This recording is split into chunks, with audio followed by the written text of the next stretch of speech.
Holy cow, there's a truck down right in my own hometown today, ladies and gentlemen. I didn't even get an intro cut because shit, we're here.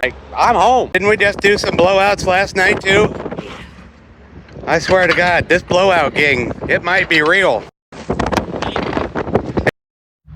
So even when you're hauling off-road rock bodies, I don't give a shit. Standard rules apply. You must take the damn sticker off and put it on the sticker pole, kids.